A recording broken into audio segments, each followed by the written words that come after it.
Hello, I'm Denise Baker, a partner with WeirFoulds LLP.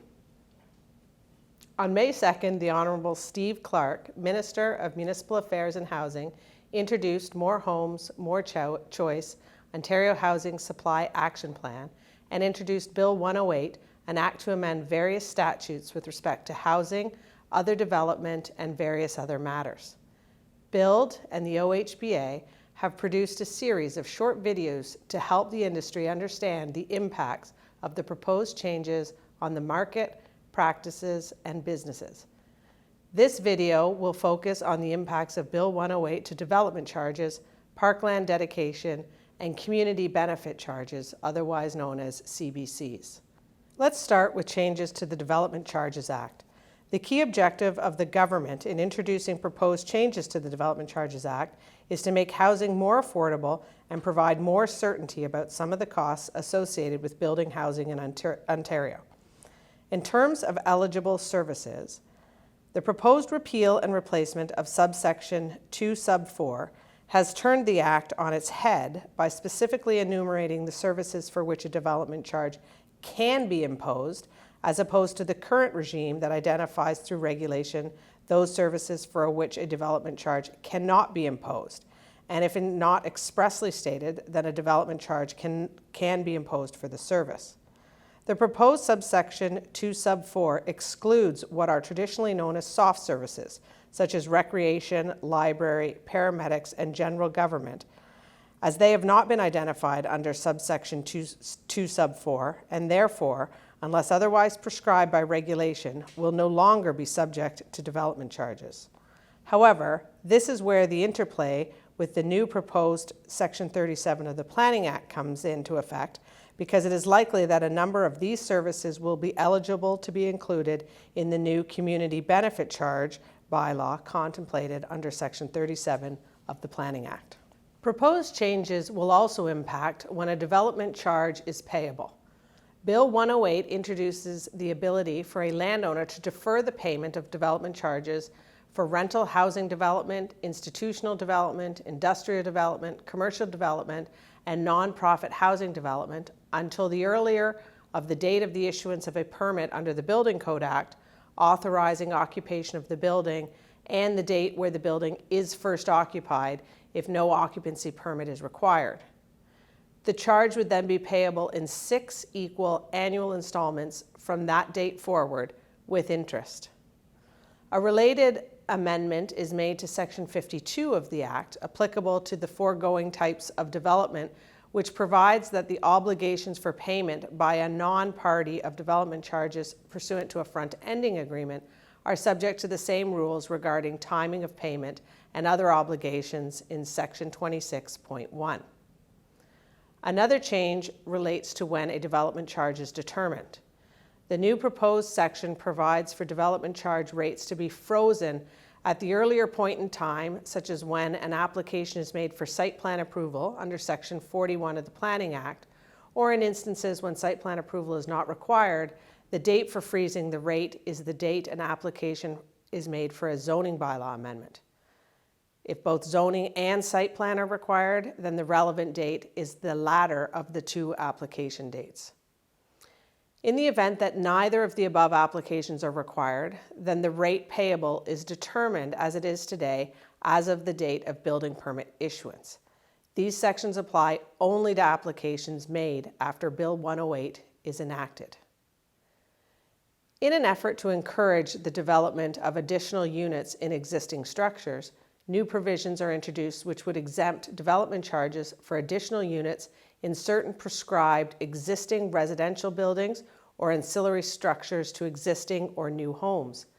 The details of the type of residential buildings and structures to which this would apply, as well as other relevant restrictions, will be set out in regulation.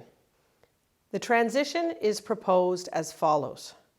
A development charge bylaw that would expire on or after May 2nd, 2019, but before a date to be prescribed by regulation, will remain in force in relation to soft services generally, which are all services not set out in subsection 5 sub 5 as is currently in force, until the earlier of the day the bylaw is repealed, the day a community benefits bylaw is enacted, and a prescribed date. Now, let's move to the community benefits charge under the Planning Act. The key changes to the Planning Act include the deletion of Section 37. Currently, this section allows for agreements to be entered into between a municipality and a landowner which authorize increases in the height and density of a development that would otherwise be permitted in return for the provision of such facilities, services, or matters as are set out in the bylaw. This section of the Act was utilized very heavily in some municipalities, such as the City of Toronto, but not at all in other smaller municipalities. Under Bill 108, this section would be deleted in its entirety and replaced with a new Section 37 to allow municipalities to charge for community benefits, or soft services as we call them, provided that they have undertaken a community benefits charge strategy and passed a community benefits bylaw.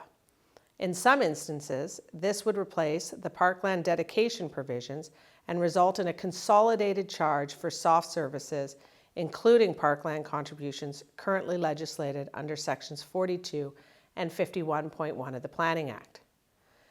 CBCs may only be imposed for zoning bylaws and amendments, minor variances, plans of subdivision and condominium, consents, and building permits. The proposed legislation proposes to cap the community benefit charge based on a prescribed percentage of the land value. The true impact of the CBC is unknown at this time because both the details of the cap and the types of development that could be exempt from the charge will be set out in regulation. There is a dispute mechanism under the Act available if payment is made under protest and supported by an appraisal. However, there does not appear to be any ability to dispute the required strategy or the inclusions therein. Monies received under a CBC bylaw must be paid into a special account, and the municipality must spend or allocate 60% of the special account funds at the beginning of each year. Lastly, let's look at Parkland dedication. A local municipality may, under subsection 42 and 51.1, pass a bylaw applicable to the whole or any defined area of the municipality to require as a condition of development or redevelopment of land that land in an amount not exceeding 5% for residential and 2% for other land uses be conveyed to the municipality for park or other public recreational purposes. Cash in lieu of such a conveyance is also permitted. Sections 42 and 51.1 also provide that, subject to any exemptions, a bylaw under subsection 42 sub 1 is of no force and effect if a community benefits charge bylaw under section 37, as reenacted, is passed by the municipality and in force. It's of note that the alternative rates of 1 hectare for 300 units for land dedication or 1 hectare for 500 units for cash in lieu currently found in the Planning Act are proposed to be deleted through the Bill 108 amendments. As the government turns its attention to regulations and implementation, BUILD, the OHBA, and of course WeirFoulds will continue to keep the industry informed of developments. On behalf of the OHBA and BUILD, thank you for being a member and thank you for your support. If you're interested in learning more or have questions, please contact Paula Tenuta at ptenuta@buildgta.ca or me at dbaker@weirfoulds.com.